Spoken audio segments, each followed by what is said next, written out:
What internet marketing expert should you spend your valuable time listening to? Listen to someone who has over 20 years of web marketing experience and hundreds of website marketing success stories. That man is Aaron Sparks from Site Strategics. And this is Edge of the Web Radio. If you check out any crowdfunding site, and you'll see fizzling campaigns. Yes, there are celebrated campaigns and different success stories like Oculus VR and Kickstarter. These campaigns are so many, all too many cases. Fundraisers are actually they discover too late that they have been neglecting some crucial details of their campaigns and end up raising nothing or very little. So I mean, you still have these stellar case studies out there, but there are so many fundraisers that just don't see the light of day because they forgot about some very important things. So we canvassed some articles from The Guardian, CrowdCrux, Nonprofit Tech for Good, which is a very, very good website. Yeah, check out any crowdfunding site. You're going to see that they kind of lump into two different categories. You're going to have a lot that aren't really triggering on anything, and then you have a few that are really hitting. Well, here are some insights and tasks that you should deploy to pursue success. So are you ready, Jesse? Yep. We're going to go through these real quick. All right. So consider your campaign. Okay, it's important to think about the fundamental elements of the social media fundraising campaign before diving into social media. What are your goals? Who is your target audience? You need to learn from your donors, your advocates, and your volunteers where they actually are in their social media platforms, what they prefer. You need to start the conversation there rather than trying to be everywhere all at once. Did you know this statistic? Check this out, Doug. Donors are 34% more likely to give on responsive websites. The average conversion rates for small and mid-sized nonprofits, 10% conversion rate on responsive websites, 7.5 on other websites. Right there in a nutshell. If you don't have a responsively designed website, and what that means is it's mobile friendly, it actually squeezes to the size of a cell phone, right, or smartphone. If you don't have that, you need to have it responsibly designed right away. Identification. Look for key interest indicators. Keep an eye on likes and shares and comments or hashtags on social media, and strike up conversations with people that are like-minded in the same environment.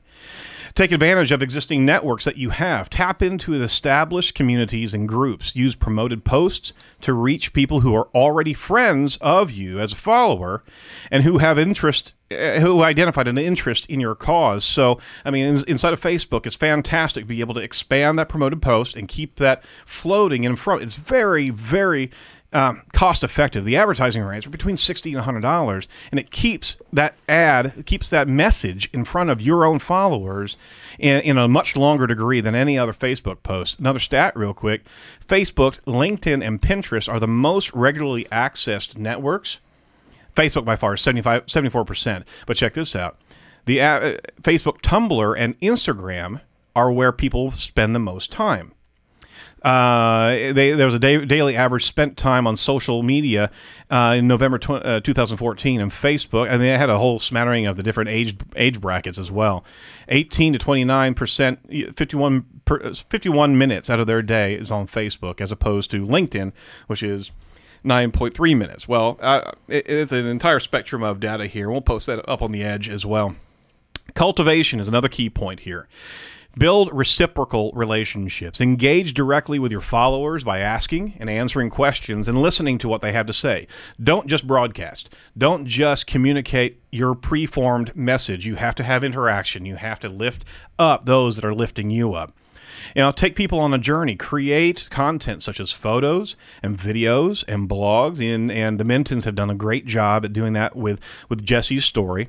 Bring your mission to life. Tell stories about your volunteers as well, and the projects that you're working on, and the people whose lives you touch. So there's a very important fact there, is you need, and I'll say this to the Mintons as well, there's another metric that's happening with your cause is how people are actually being affected and are inspired by Jesse's journey. That is a viral component. If you actually showcase some of those people, you're going to have it much farther reaching. A stat real quick here. PayPal mobile donations on Giving Tuesday in 2014, 1914, PayPal was Just like yesterday. just like yesterday. Giving Tuesday in 2014 increased 101% over 2013 in the United States and Canada. PayPal mobile donations, that is the place to go, and that's one of the most inexpensive ways to actually get donations.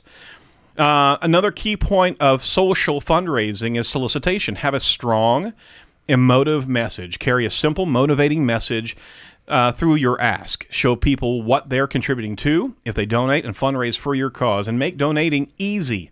Invest in a straightforward donation funnel with few obstacles and users as possible. Make sure that you're set up to receive donations through online mobile channels. Lastly is acknowledgement. You need to make it personal. Thank your donors and supporters on social media by sharing photos, videos, and stories of how they have helped. Use a familiar tone and recognize donors as individuals. Do not, and this goes towards like a nonprofit or something that has a little bit of an edifice. You need to break that down and reach across that barrier, because the donors are people, and they're not looking for the humble brag. And you really don't want to lift up the humble braggers, right? But you do want to showcase a true and genuine appreciation and thanks for everything that people do. Make it shareable, including social sharing buttons on the last step of your donation page, so you can, or the sign-up process, such as a thank you page, so supporters can share with their networks. Include calls to action and let others know exactly how to do what you just did. So you need to be engaging and engaged. A focus is right here. I'll summarize this. Turn your network into an army on your behalf.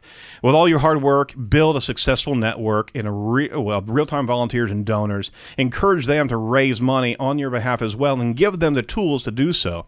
If you want to see any of those type of tools, you can certainly see them at edgeofthewebradio.com. We're going to probably investigate a little bit further on what we can do for Jesse here, but go to Edge of the Web Radio. You'll have direct links over to Jesse's campaign here. Stay tuned for much more. You want to watch them and also watch the Edge of the Web coming up in the near future.